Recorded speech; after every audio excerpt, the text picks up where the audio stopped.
Alrighty, we're live. Hello, dear Starshines. Christina here with Light Body Academy. Welcome to another edition of the Lunchtime Chats. And happy Thanksgiving for those of you who are celebrating in the States. This is the day that we get together with friends and family.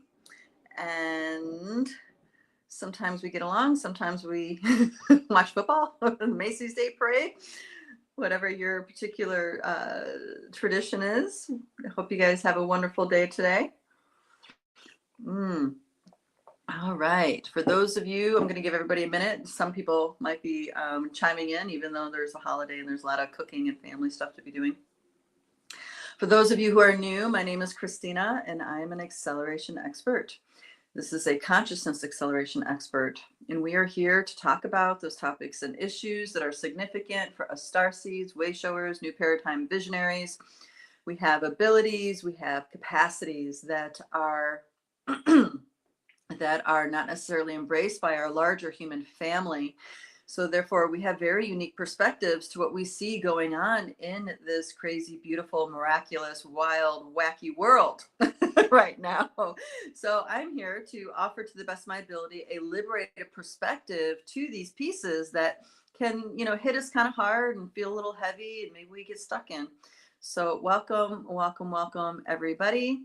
Hello, dear sister Beverly. Oh, okay. Beverly says, okay, good. There's numbers here in Rumble. My StreamYard thing doesn't really show me anybody here except for one. So I guess the Rumble doesn't necessarily translate into this particular platform. No problem, no worries. Welcome, everybody. So glad that you're here. We do let me know that the sound is okay. I think the reception is pretty okay in this room, and the echo is not so bad. So please let me know that that's coming through as well. So I'm going to just talk about a few things in regards to timekeeping,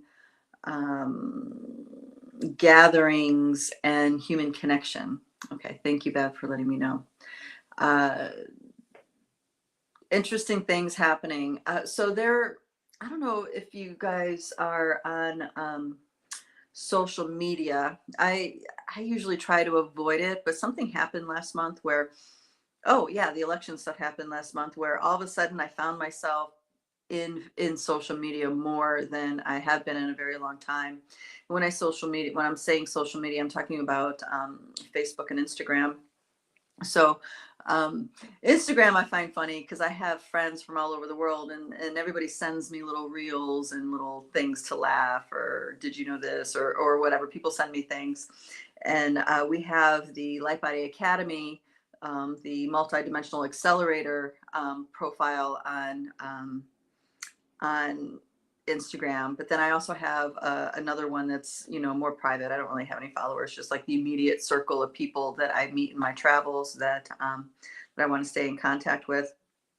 And then I also have Facebook, and there's this Light Body Academy on Facebook, and then there's Rise of the Multidimensional Human on Facebook, where there's this and an Empowered Souls and Free Thinkers group that started during the Lukucaracha.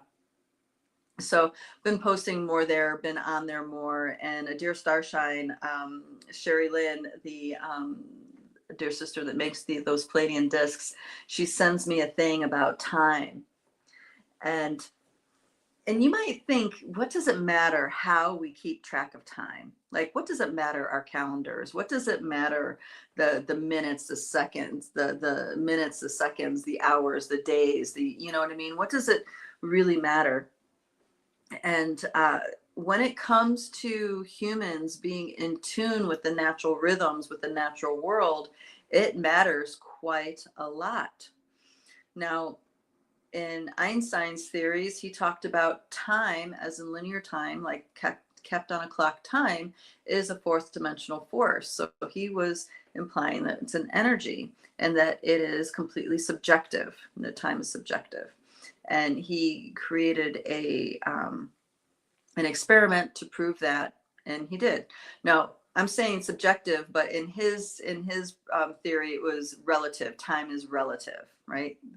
So this may seem like no big thing, but it's actually a very, very influential piece to our experience, our awareness, and how we think and how we relate to the unfoldment of our 3D world. How we keep time really, really matters. And in this particular, actually, I think it might have been an X post or something she sent me.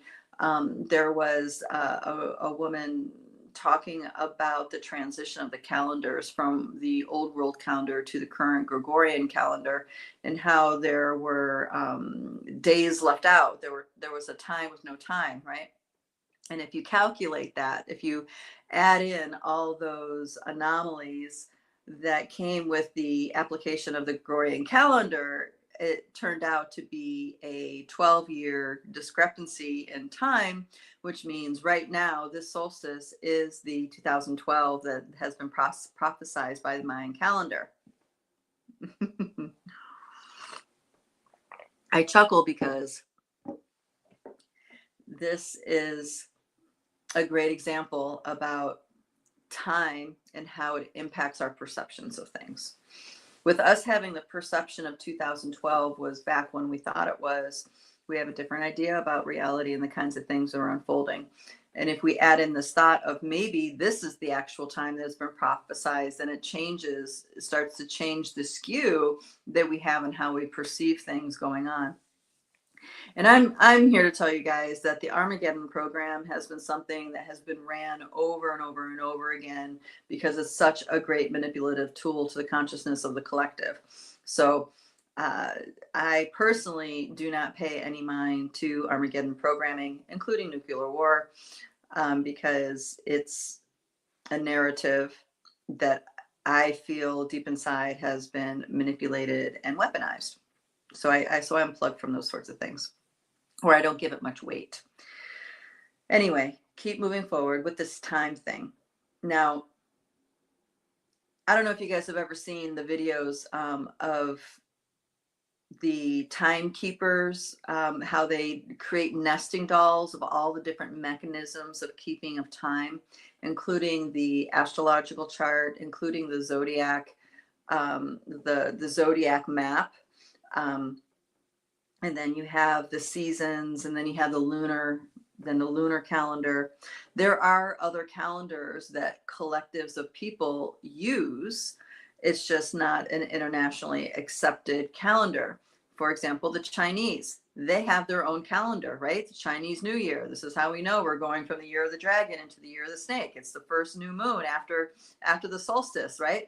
So it's like, you know, I think it's after the first new moon after the solstice, or it's the first new moon after our new year, something like this. I can't remember exactly, but the lunar calendar has its own rhythm is the point to that.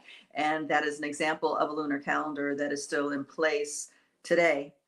And that there are entire collectives of people that go by that calendar. And then you also have the Hebrew calendar. According to them, this is the year 5,000 something, something, something. Right? So there's another timekeeping mechanism there. And then you have other kinds of calendars. And like I said, it's an energy that has a really strong influence, though we don't realize it, on our capacity to be in tune with the natural rhythms of our reality. So that's the natural rhythms of the earth, the natural rhythms of the galactic, of the cosmos, of the celestial bodies, right? And then, of course, the rhythm of the moon. Now, there's a lot of argument about whether the moon is a natural object or not. And let me know if you guys are familiar with that, what I mean by that. There are records, indigenous records, that talk about the time before the moon. And notice they're talking about the time before the moon, as in there was an awareness, a mapping up of time that existed before the moon was a contributor into the consciousness of this reality, of this realm. And according to those records, that goes back about because nobody really knows, because of the way time has been messed with in this reality. It goes back about 150,000 years. Now, how could they have records that go back that far? That's because their record keeping goes beyond the typical time space that we have. Their record keeping, they have shamanic keepers, they have interdimensional keepers, they have multiple beings outside of the human species giving them wisdom and records about history. Sasquatch could be included in that. The ant people are definitely included in that.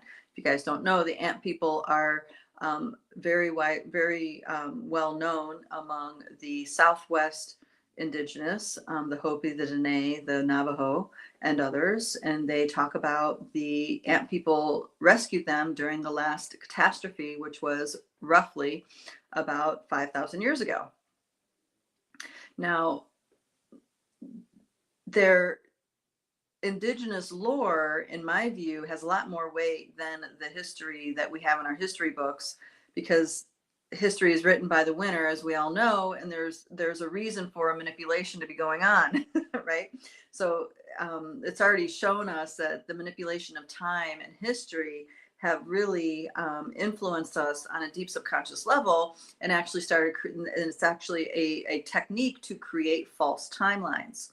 So for me, learning about Indigenous records and Indigenous wisdom, it's really helpful because I have a high value in maintaining a harmonic relationship with the natural world.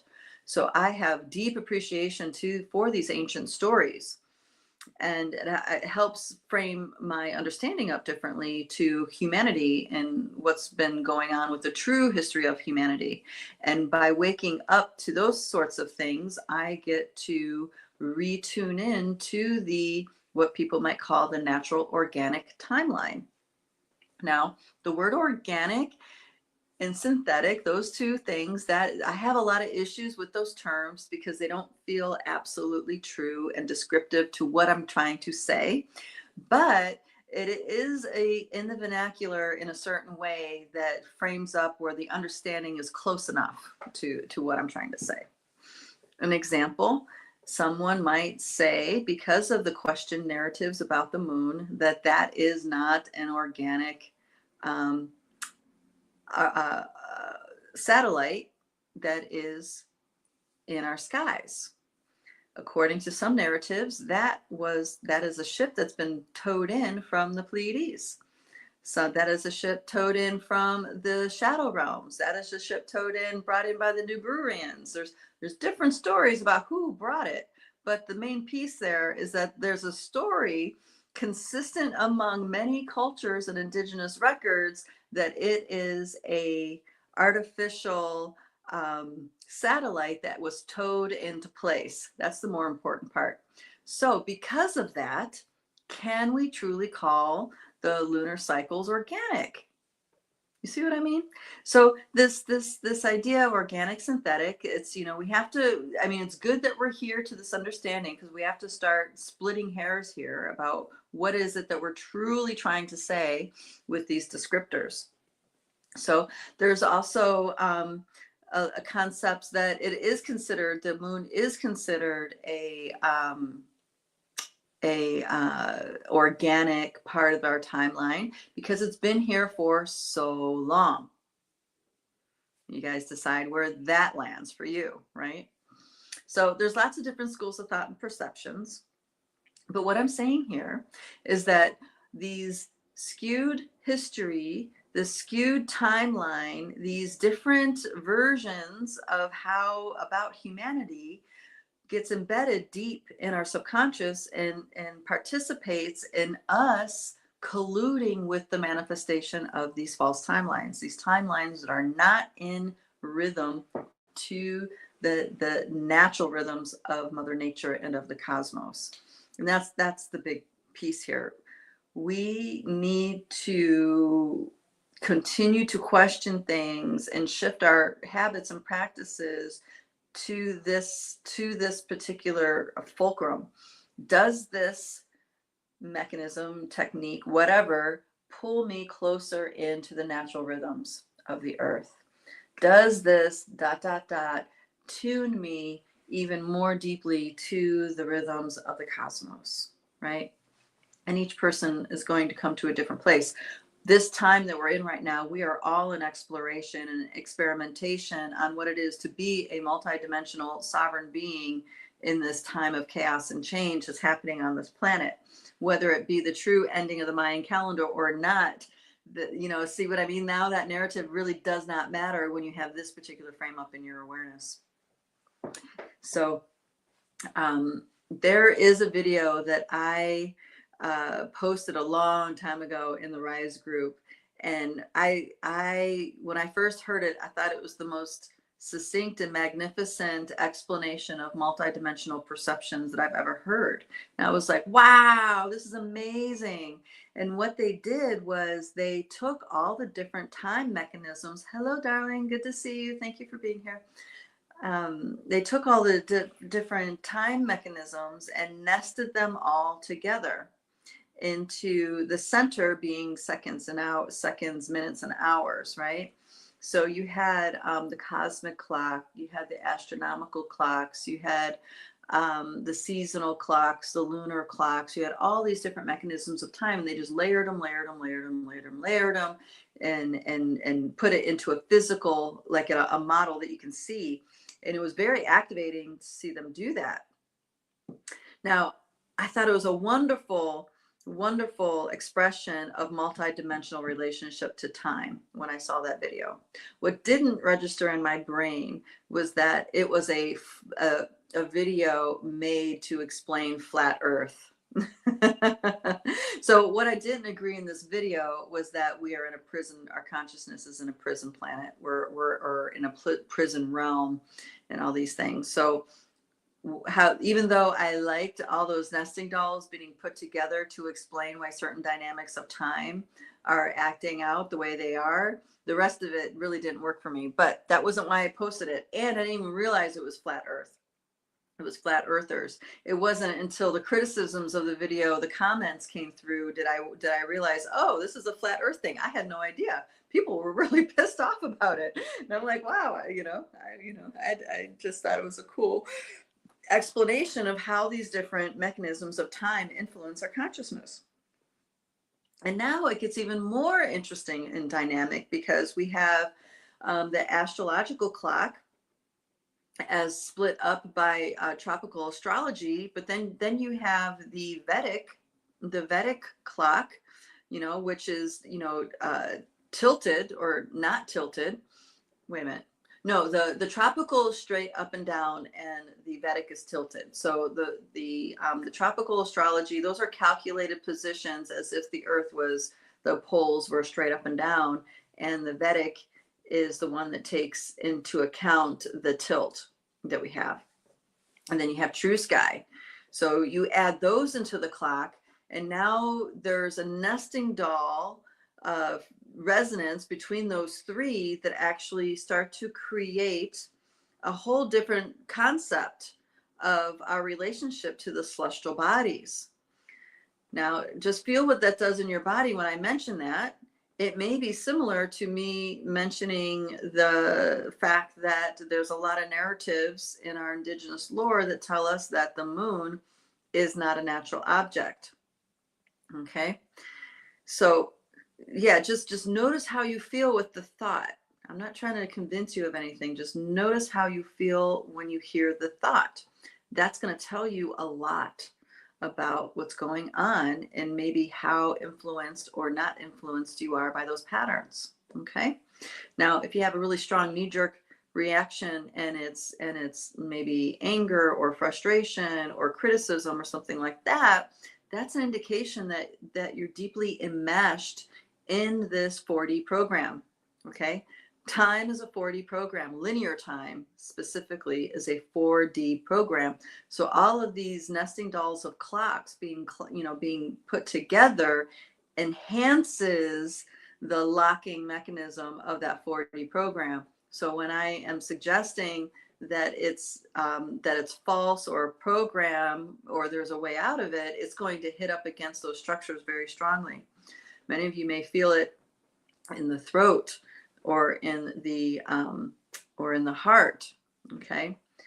So there is a lot of things to unravel during this time of chaos. And that's what this chaos really gives us the opportunity to do, is like get to the deep root of things that are locking, holding us in place, holding our perspectives in place. These perspectives that are based on falsehoods, right? This is the work that we're doing as starseeds, as new paradigm visionaries. We are unlocking that which has captured our perceptions, to open our, open the horizons of our awareness, so we can think differently, do differently, invent things, create completely different systems with a different perspective.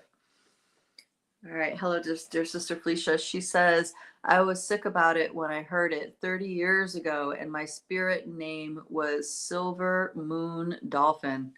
Oh, isn't that interesting? Yes, yes, yes. So she was referring to the moon stories. Yes, yes. So, that being a spirit name, even that has a wisdom within it to be discovered. This is what I mean about the locking in. When we are locked into something, and then, or when I say locked in, it's kind of like we're clicked in. It doesn't mean we can't click out. We're just clicked in. And that's the groove that we're in, right? We can click out. It's just not so easy sometimes, especially when it's related to a deep spiritual exploration. This is where we're very vulnerable. And there's a lot of purity and innocence that has been taken advantage of in these spiritual realms. Hence the Dark Lords of Jupiter, right? Now, Jupiter, you guys know, is also known as Zeus. Zeus is the king of all the gods. Okay. Zeus is the one that was going around seducing the Vestal virgins here and there, every 100 years or so, for them to bring demigods into this world. Okay. So that consciousness, Zeus, aka Jupiter, aka the actual planetary celestial body that we know about, the energy of that, the pattern that he holds as he travels around the sun, as we hurl through space together, it's a matrix that he is holding for us. And in our mythology, he holds the matrix that is the doorway to our spiritual expansion. Now, these are myths, but they're only myths until we haven't seen through them in the way where how it's telling us a truth. Okay. And these explorations are really significant for us to shed these things that we're clicked into, so we can begin to see things differently and therefore think differently. And that's really where I'm noticing a lot of things. It's like, what needs to happen for people to think differently? Once you learn how to think differently, all bets are off. All perspectives that you were married to throughout your life are now up for questioning, which I think is a good thing. Rather than have it be a life crisis, like a midlife crisis or whatever, it's more of a catalyst for growth into your personal interconnectedness, strength, and sovereignty. Okay. There's so many pitfalls that people come into, and especially in the spiritual realm, that it's like there's nothing, they're not able to reconcile, and so they kind of start to go through like maybe a betrayal cycle, kind of like when you give your life over to a guru, and then you find out that he's been having sex. Everybody's celibate, but he's been having sex with a lot of the beautiful disciples. That creates a crisis of faith. You invested everything you had in that guru. You invested so much, you gave so much authority over to him because you thought that he was more tuned in and holy than you are. Maybe he still is. I think the whole relationship to inappropriate sexual relations, I think, is very twisted and not based in what's real. But that's not to say that behavior is okay either. So I don't mean it like that. It's more of the spiritual realms, as a vehicle of waking up, is a treacherous one, and it's tricky, and that trickiness is how we get through that is being explained to us in the embodiment of the planetary cycles of Jupiter. Okay, this is a matrix that Jupiter holds for us to navigate. How do we navigate? We navigate with our consciousness. We navigate with our awareness. Okay, and in order to navigate that matrix, in my personal opinion, it requires a lot of personal freedom, inner freedom, so we don't get hung up in the different pieces. Now, I've talked about this a lot in the past, and I'll mention it again here because it is very relevant. In 1994, and this is something that Barbara Hanclaw also has talked a lot about, and it really resonates as a deep truth for me. So this is why I mention it. In 1994, the Shoemaker-Levy hit Jupiter, and it was like this massive atomic blast, and it was so massive. I believe the metaphor made for this, or the is it an allegory? Well, anyway, it is said that the blast was so massive. It's like if you took all the nuclear weapons on planet Earth times 500 and set them off, that is the magnitude of the blast of Shoemaker-Levy had on Jupiter. And if you look at Jupiter as a being that is holding a matrix of consciousness for humanity to have an experience, you can see how this would create a massive rift subatomically, right, interdimensionally in that matrix. Okay, and that is also the time that several Indigenous leaders, elders, said that that was the sign they were, that's the sign they were looking for to release these teachings. The mystery school teachings were to be taught to outsiders, to people that were not in the tribe, people who were not initiates. And there were many different mystery schools on this planet that existed and still do exist, but that Shoemaker-Levy, that subatomic, or that atomic blast, that splitting of the subatomic realms, the opening of the spiritual matrix for our reality, was so deep and so vast that that actually cracked the secrecy, cracked all of the mechanisms put in place to hold the mystery schools in this, to contain them in this way, where very few people got to experience the teachings, the wisdom, the transmissions, especially, that awaken a fully realized human being. Very, very few humans had access to that before that time.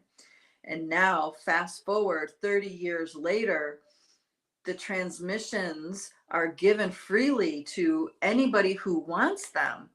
I know more than one tradition that does this, that allows for this. Okay, so this is a huge catalyst for humanity to wake up out of these old patterns, to transcend these old matrices that were holding our consciousness in a particular perspective. It's happening en masse, just like they talked about it was going to happen. And when I say they, it's the Mayans, it's the Inca. There's bone mystery, bone teachings about this. There's who else? There's Hopi teachings about this. There's Ojibwe teachings about this. I mean, there's indigenous lore talking about this time, prophecy, if you will, talking about this time. And it's all coming to pass, as they said. It's just that when we first heard the lore, we couldn't imagine what it would look like. It didn't imagine like it was even possible. But here we are. Here it is. This is how it's possible. That opening of these matrices that have held our perspective in a very limited way are now blasted wide open. People are receiving these transmissions, they're digesting them, they're passing them on, they're integrating them, they're changing their lives to live according to what's true for them, and therefore the change is happening en masse, just like it was talked about. Okay, so this being known as Jupiter, the face of Jupiter is never going to be the same, because of this subatomic cracking that happened in the field of Jupiter. That matrix that was cracked open that Jupiter holds, remember, by the pattern of how he revolves around the sun with the earth as we hurtle through space, right? We're all hurling through space like 100,000 miles a second together, and all the planets are whirling around the sun as we travel. So they are holding a matrix in place. It's like a bunch of waves, a bunch of geometry, holding light, holding sound, holding consciousness as we go through the vastness of space. That's cracked wide open. It's been so for 30 years. And now we are seeing the results of this. That means time, the way it's been kept, time, the way we've perceived it, the way we related to it, the way we've understood it, is a major fabric that we can now start to step out of and question. Okay. For example, for those of you that live, let me step back before I go down that sentence. You guys notice that you can notice when you're in tune or when you're in rhythm with the natural cycles. Okay. Things just kind of seem relaxed or more easy, at peace. When we're at rhythm with the natural cycles, there's like this extra that's present in our biosuit, in our bodies. And you guys, for those of you that live in states that have daylight savings, I know it seems ridiculous, it's just an hour, but you guys notice how it feels when daylight savings happens? It's like everything's just kind of off. It's like you know, when our dog has since passed, but when we had a dog, it's like daylight savings would happen, and which means her feeding schedule would change, and she'd be at that bowl like clockwork. It didn't matter that the time changed. She wanted food right now. This is her time. She knows tonight, this is the right time for food. Right? And it would take her a couple months to adjust to the new time, to the new timing. Okay, so this is an example, a small example of how timekeeping interrupts our natural rhythms when we're, with Mother Nature, with the cosmos. The more in tune with the rhythms we are, the healthier we are, the stronger our bodies are, the more resilient our homeostasis is. There's so many things that work out right with our physicality as we integrate and become more in harmony with the natural rhythms, natural cycles, including our capacity of creating the world we want, dreaming the world into being. Now, the disruptions of time, the disruptions of these hiccups, these mechanisms don't completely rob us of the capacity of dreaming the world into being. It doesn't, but it definitely makes it less accessible. It's like it's a little harder, it takes more effort to step into that part of your being, the dreamscape, the dream space, the part of you that's actually participating in creating this reality, the part of you that can manifest something, give birth to something out of nothing. Okay, this is a part of you that's always in action, always active, talking to you, reaching out to you, speaking to you in every moment, but we're just not aware because of all this noise. And the rhythm of time is one of those things that keep us out of step with getting in touch with that part of ourselves. Until we wake up to it, then we can start taking measures, in the direction of what we need to be more in rhythm. And being in rhythm could be, it could be just little tweaks that you need to do. It could just be little tweaks. It doesn't need to be big tweaks. All right, we have some comments here, so I'm going to go ahead and go in here. All right, so dear sister Felicia says, been working on the creator beings lately, and I'll tell you, it is a ride and a half. So glad I can open and flow for these seasons of retuning. Yes, and this is the solstice season that we're in. This is the time for retuning for sure. And actually, I'm going to talk about this because my dear Starshine Ray Ellen gave me this little thing about Ophiuchus, and This current Mercury retrograde is retrograding in Ophiuchus, so I'll come back to that in a minute. All right, next one is my beingness to a clear and revitalized experience. It is said that our sun is about to birth a new planet.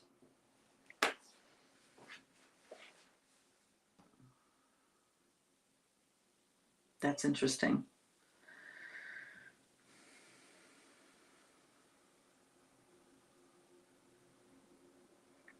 Yeah, that last sentence there, it's like I can feel something, almost like there's a physical presence, like right in between the pleura here in my chest. That's an interesting thought. Interesting statement.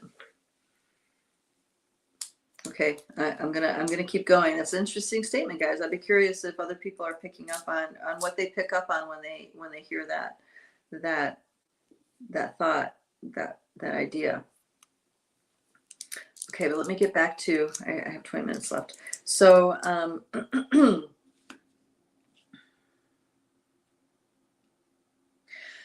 so Jupiter is that which holds the conscious, the spiritual, the doorways of spiritual consciousness for humanity. Just as Saturn holds the matrices of the different structures that we have in our society, that being education, medical, military, stuff like this, okay? These are all structures. They're structures built on the energy of Saturn. And there, of course, there's Dark Lords with Saturn too, right? It's not all peaches and cream. But that's not to say Saturn's all bad. It's not at all. I know many, many people who thrive when they have structure, and they have such a great relationship, such a harmonious relationship with Saturn. Okay, so it's not necessarily a bad thing. It's when we're not in right relationship to that kind of energy do we feel like it's a bad thing or an oppressive thing or something like this, right? This is true. But getting back to this, Jupiter, Saturn, and then we have the different places in the sky in that in the galactic clock, in the celestial clock. That celestial clock has different orientations. There's the tropical clock. That's where there's 12 signs, and each sign has 30 degrees to it. Now there is a Dianian clock that is of that same model, but it doesn't start with Aries. Instead, it actually starts with Cancer. And this is an interesting concept, because we have our spring equinox, the starting of life, start off with a burst of fire. That's the Aries, the burst of energy. But in the Dianic way of looking at astrology, life begins with Cancer. Life begins in the waters of the womb. Okay, and that is actually our starting point. So to bring these two clocks in together, I'm just bringing them in to bring the energy in. We have the nature of the mirror world. Okay, you guys know how we talk about things being reversed and inverted. Okay, this is an example of an inversion. Which one is in harmony with our current movement forward through time, right? Both exist. Both nesting dolls are there. Okay. And then we have, all right, so that's 12 signs. And and then you have the Vedic astrology, which is also those signs, but it is everything is turned back 22 degrees, because they're taking into account the tilt, the precession of the equinox. So it's similar but different, and it's skewed a little bit from those already two nesting dolls of time. Now I'm saying this, bringing the energy in, just so we can get this perspective, okay? And then we add in true sky astrology, where that is not the same. Not every zone in the sky does not have 30 degrees. Some areas, some constellations are much vaster than other constellations. And for example, here I have one in front of me. For example, we have Leo, which is, let's see, 5, 10, 20. So Leo is like 20 something degrees wide. And then you have something like Scorpio, which is like maybe 8 degrees wide. And then you have Pisces, which is, let's see, 10, 10, 20, 30, 40 degrees wide. Okay, so I'm looking at a little True Sky astrology map here. Okay, the other cool thing about True Sky astrology is that it opens the door for the 13th sign of Ophiuchus. And this is called the lost sign. Some people call it like that, the mysterious 13th symbol. Some people equate it to lunar time, but in True Sky astrology, Ophiuchus is on the map here. And Ophiuchus, the ruling planet of Ophiuchus is Chiron, which is considered an asteroid, but also considered a planet to many astrologers, and that is the wounded healer. And this is, for me, and tuning into these energies and in perspective to these clocks that we have, these celestial clocks nested together, this is an embodiment of the frequency of the star seeds. This is the embodiment of the frequencies of those new paradigm visionaries that are here to bring birth a new reality forward, a new paradigm forward. Now, paradigm is talking about the rules of the game, the rules of reality. We are bringing forward an entirely different framework of the rules of reality, and the celestial bodies are participating in this drama with us. It's not us against this wide world. It's the false constructs of this wide world against the universe. Okay, so I'm hoping that perception will help give you a boost to realize that you have a lot of forces working in your favor. You have a lot of forces on your side on a celestial level, on a natural Mother Earth nature level. Okay, so getting back to Ophiuchus being ruled by the wounded healer Chiron, you get your Chiron return around 50 something years old. Okay, this is a major turning point for most humans in their lives. So this particular Mercury retrograde that we're going through right now is going retrograde in Ophiuchus. And I believe, Ray Ellen, coming this Monday, the planetary encodement's coming up. She's probably going to talk even more into this. I mean, she can go way more in depth than I can, because she's been a professional astrologer for decades, and I'm just interested. I don't necessarily make it a major study. I understand it. I can say it like that. I have an innate understanding for it. So this is this particular time frame that we're in right now is an interesting time to reflect and take stock on much deeper mysteries, such as the timekeeping that I'm talking about, these nesting dolls of time, and these celestial beings that are experiencing the time field with us, and the kinds of changes that the nesting dolls of these beings are holding in place for us. This is a massive opportunity to have insights deeper than ever before, because that matrix of Jupiter is cracked open. It's never going to be the same. That matrix has been cracked open by, I'm just going to say, like a 500,000 megaton blast 30 years ago, a subatomic event that cannot be undone. Okay. And then the structures of Saturn, same way. Those are breaking down. The false structures that we've invested our life force energy in for so long, from so many generations, that is all breaking down. And Saturn's never going to be the same. I don't know if you guys know this, but the rings of Saturn, the ice, Scientists have the different probes that have gone through and taken samples. They have validated that the rings of Saturn are melting. They're melting, guys. So when that happens, that's changing the way that matrix that Saturn holds for us in place. You know what I mean? Or I just said that backwards. That changed the matrix that Saturn holds in place for us, the energy of it. Small tweakings, but it's still there.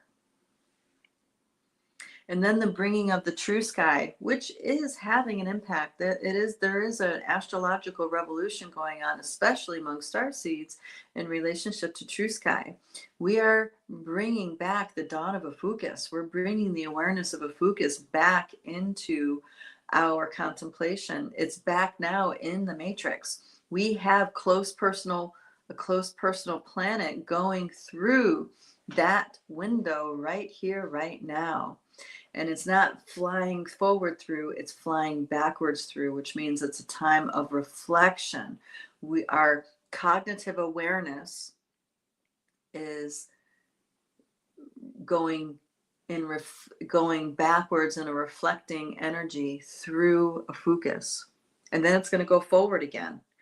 So we have several months of this astronomical time clock. The nesting dolls of these time clocks have a window open for several months for us to reflect and come to deeper places, new places that we haven't been before, places where previously our wounding, our heartbreak, our injuries have kept us from going. Now we can go there. The celestial energies are supportive of us going there. And once you go there and realize what's in there, what's in the unknown rises up into your awareness and now becomes known, now your perspective will forever be changed and there's no going back. And this, my friends, is an example of how this celestial, cosmic, earthly energy is supporting the turning of the tide, the changing of the paradigm. Because there are realizations that once you have, you can't unhave them. You guys know this, especially on a spiritual journey. You guys know this. There's realizations where it's like, whoa, you're never going to be the same because of that realization. This is the time. This window right here is where energetically that's happening. Now, in the next few months, energetically, you're going to be going there. In dream time, if you work with dreams, this is a great time to go deep. Great time to refocus your efforts in your relationship with dream time. Now, energetically, this is what's going on. Now, how that's going to manifest in your everyday world, that is going to take a little bit more time. That's going to take some maybe a few more months. Maybe it won't start really blasting off in your world until Mars starts transiting through Ophiuchus. That could be a thing. It doesn't matter because everybody's system is different. What's important here is that you're waking up to this perspective about the nesting dolls of these clocks. They have an absolute impact on consciousness. They have an impact on how we perceive the world, how we think about the world, how we relate to the world. And this is the big piece I want to drive home. By shifting these clocks, by these calendars, or by adapting additional calendars into the nesting dolls, you're adapting different rhythms that help you find your way home, to your home rhythm. Okay? And like I said before, home is not a place, it's a feeling. When we feel we're at home, all is right in the world, so to speak, and we instantly click into a purpose. We instantly, that clicking that I mentioned earlier, we right into a purpose of us, our existence serves the greater whole. This is that being home inside oneself. You just click right into, you can even say meaning in why you exist, a purpose to why you get up out of bed every day. You know what I mean? A drive that comes from deep within your spirit that maybe wasn't there before. That is the benefit of home, of feeling home. That click. Now you're firing on all cylinders. You're not just an ego driver floating through this material world. You are a divinely driven being with many capacities beyond imagination at your disposal to create the reality you're here to create, to participate in this reality, to do your part in dreaming this world into being. Okay? Hopefully this is really clicking in for a few of you. I already feel click. For others, it maybe, it might take a minute. All right. There's a couple comments here. All right, I read this in a box set of the Masters and Teachings, Bard T. Spalding. Okay, so this concept of the sun birthing a new planet came from this box set that she's talking about. I read this in the box set of Masters and the Teachings by Beard T. Spalding. I feel creator, created consciousness, conscious beings, so we are able to witness all of this. Otherwise, what would it matter what the creator created? Yes. You're reminding me of an ancient mandala. My dear sister Starshine, actually the same one I mentioned earlier, gave me this beautiful book. It was a celestial, the book was about 3 feet tall, and it had some of the ancient mandalas from the different Vedic teachings of Buddha, of Siddhartha, but actually many Buddhas, not just Siddhartha. And what you're saying is reminding me of the story of the realization of Buddha. And as the story goes, Siddhartha sat in contemplation under the Bodhi tree, and the moment that he became self-realized, just before that moment he became self-realized, the earth herself appeared, the stars, the star beings appeared, all of the beings of this realm appeared. So that means the wildlife, the birds, the trees. It's like the eyes of all life opened to hold space and witness the moment he became self-realized. There's so much depth and wisdom in that story. And that particular mandala is very simple in comparison to all the other ones that are out there. And what this really tells us, there's infinite layers in here, but the piece that really lands for me in that story is how powerful it is and how significant it is to have a witness. For beings to witness something is a profound, powerful way to change all of reality. I guess there's also that whole question, if a tree falls in the wood and no one hears it, did it really, did it make a sound, right? This is this kind of thing. Witness is everything. So all of us starseeds that are here on this planet, all of us humans that are here on this planet, we're here to witness something magnificent. Yes, it's a rocky road. Yes, it's chaotic. It's wild. It's miraculous. It's heartbreaking. It's all of these amazing things. But we're here to take part in a sacred drama. That's part of our purpose. That's part of it. That's not the whole thing, but that's a major piece to it, is to be aware, to hold space for, to witness. Now, that's actually a mechanism of abusing power, is refusing to look, refusing to see, refusing to acknowledge.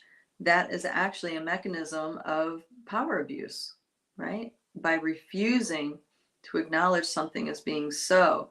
Refuse, this, we see this play out all the time in our 4D field, especially, right? Right. There is no creation without a witness. Mm-hmm. Wow, what a deep, deep note to wrap up on. So, guys, take these few months and take all the time and space you need to either to reflect, to journal, to focus, double down on your dream time, focusing on your dream time. It's really worthwhile to take the space, because the nesting dolls, the timekeepers, all the different nesting dolls of reality are lined up perfectly for you to go deep in your reflections and reemerge with a new realization that changes everything. Okay, thank you for giving me your time and attention today. Hope everybody has a wonderful holiday. Oh, I did want to mention okay, I'm going to go over a couple minutes because I want to share this story with you guys. There's this newsletter I get every so often, and this particular newsletter was like no other. And he told the story, a historical story of the time. He put into perspective the time of when Thanksgiving became a national holiday. And I know there's a lot of talking about, we're celebrating the murdering and slaughtering of all the Indigenous, and, all the terrible things that have happened between settlers and Indigenous populations, right? And that overshadows the real spirit of why Thanksgiving became a national holiday. And this story really touches me, so I'm going to share it with you guys. And it was made a national holiday in, I think it was 1863, by President Lincoln. And it was made a holiday during a time when we were deep in the American Civil War. Okay, we were at war, blowing up each other, killing each other in the most gruesome ways. War back then, well, war is never a beautiful thing. It really is hell, but war back then was especially gruesome.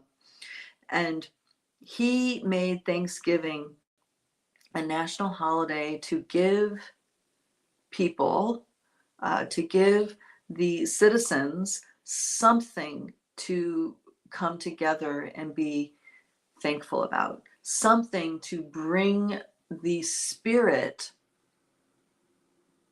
of connection back to the citizens.